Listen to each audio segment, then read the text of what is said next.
Hi, Jason Expat Carnivore here, and today's video I wanted to talk about something that I've talked about before, but I think deserves a little more attention.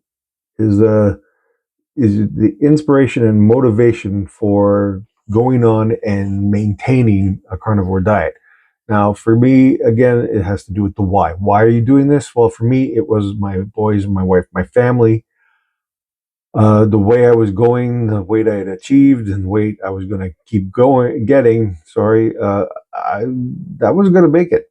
I was not going to go long. It was not. It was not a long distance race I was running. It was a sprint to the end, and I didn't have a lot of problems with that mentally at the time, and that was a problem. So, and then thinking back about it, it's the whole. Well, if you don't, why did you do this? Well, in 2013, my wife and I decided we wanted to, start trying to have kids, and I was younger, 13. Yeah, I was just 41 at the time. She'd have been 46 then, I guess, 36. So we started trying, and I was on the road a lot at that point, and I wasn't only home on weekends for the most part. So it was very difficult to try and conceive. And after 2 years of trying, uh, and then also my father passed away that spring, we decided to, let's seek medical help, and we went the route of using the NHS for IVF fertility. First round was very hard on my wife, and she was trying to work at the time and not getting a lot of consideration from her employer at that point. So it didn't go well, and it didn't take, and it was heartbreaking. We put a lot of effort into it, and well, she put a lot of effort into it. I was there just doing my little bit, and if you've gone through IVF, you know what little bit I get to do, and it shouldn't be a hardship on my part, and it wasn't. But the whole the whole process was not fun, and it left a sour taste in my mouth. So the next round we did it through a private practice, and that was much better. And lo and behold, we conceived, and double blessed, we wound up having twins, and that was a big surprise. Although, like, statistically, if you look at it for older adults, and what they call, my wife still hates it, they call her a geriatric pregnancy. See, at the time she turned 40 by that point, and yeah, it wasn't pleasant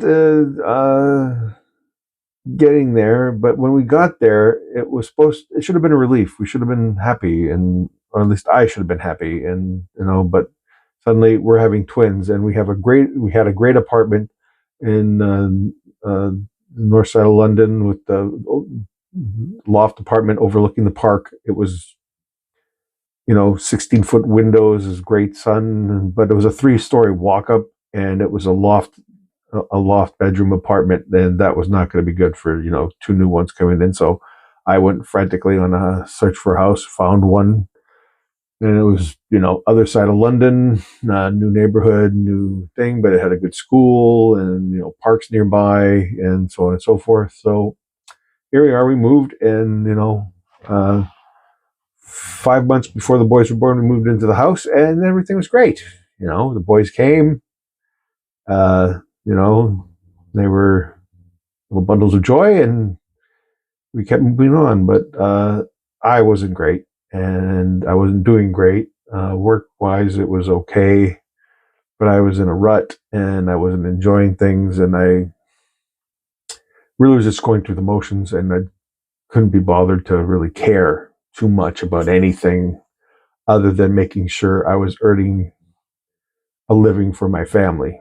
And that was the only thing keeping me going at that point. I didn't have much fun. I didn't have any hobbies anymore. I didn't want to do anything.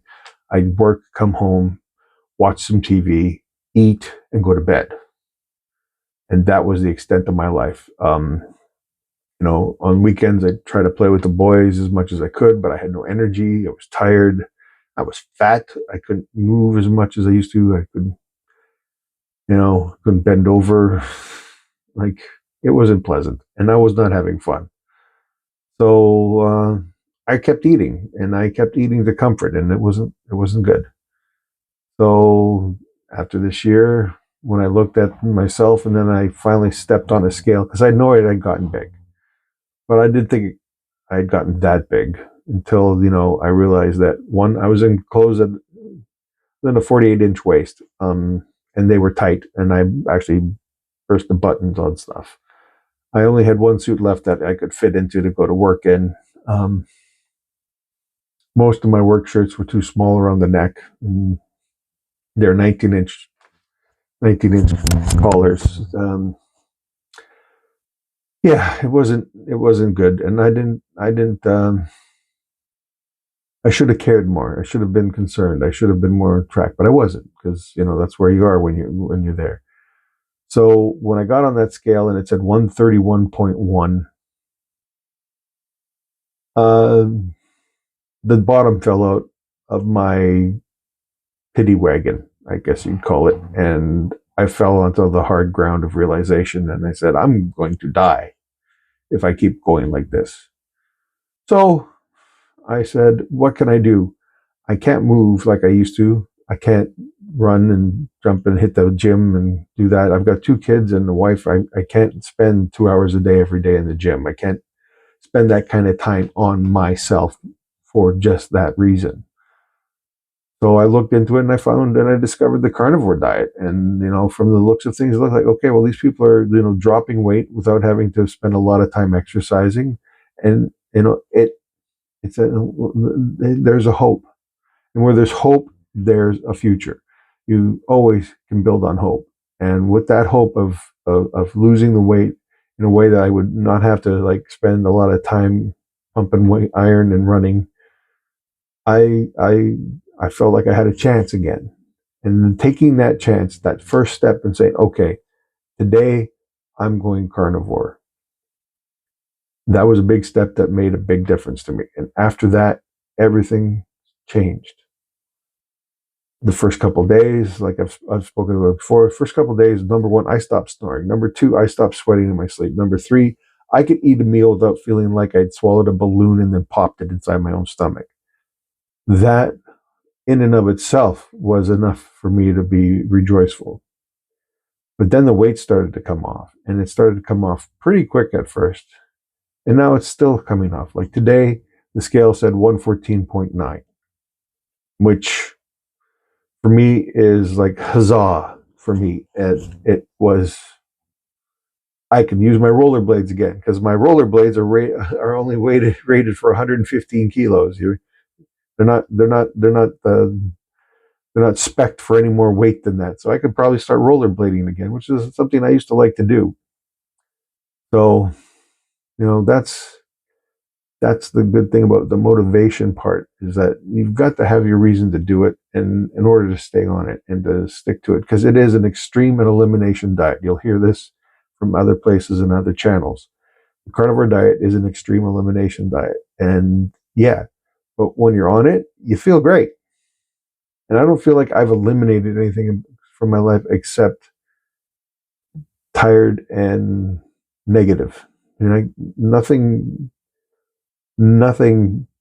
positive has been taken from me, because I love steak. I have always loved steak. I love all kinds of meats. I love fish. I love shrimp. I love lobsters. I love sardines. I love oysters. So I don't feel like I'm missing out on anything. But I do know that I have an addiction. I loved eating foods of all kinds: pastas, noodles, pastries, breads, you name it, I ate it, and I loved eating it.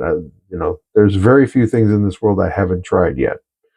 Um, so there's that. But when I get down, when I have moments of, there's a lack of clarity, I look to the people in the community for either inspiration or just something that makes me feel like I'm making the right decision and I'm doing the right things. And that's why I say Dr. Ken Berry, is great. There's nothing like a Southern doctor to tell you when you're being stupid. Dr. Eric Westman, there's nothing like a doctor who's very, very clear about what he knows and what he doesn't know, and how to explain it to you so you understand. Dr. Anthony Chafee, because he says he's 42, but I want something printed on screen to say that, because he looks about. If he's 21, then fine, but never mind. Moving on. And then others in the community, No Carb Life, Kelly Hogard, and like, my wife loves her. She calls her Southern Pixie, and because she's just enthusiastic and warm and welcoming about it. Nisha, Dr. Barry's wife, again, my wife just saw a video of her, oh, I'm sorry I touched the mic. I promise I will stop doing that. Nisha and Kelly Hogarth have a video that my wife's watching, and I'm going to watch it later because I just, like listening to this other women talk. It's the whole thing. Never mind. Moving on. And then Carrie from Homestead How To, I think is his channel's name, but he's the Healing Humanity documentary guy. Love his enthusiasm. He makes me look calm compared to what my wife says. At least you aren't Carrie, but Carrie's got a reason. He dropped 100 pounds. He was in a state that I would consider desperate as well. And when you go from being desperate to suddenly having all that weight lifted off of you, it's hard not to be that way. For me, I keep a low profile. I'm Gen X. I'm older. Like, woo. And there was much rejoicing. Yay. Anyway, moving on. The whole thing is that those people who help keep you inspired and help keep you focused on what you need to do. There's some I didn't mention, like no carb, I think it is. I think he's an English guy or Australian. I'm sorry if I can. Living in Japan. There's Kent Carnivore, who's in, I'm assuming somewhere in Kent in the UK, and others that we watch from time to time. Oh, and the Steak and Butter gal, she was one of the first I saw too. She's good, and but not but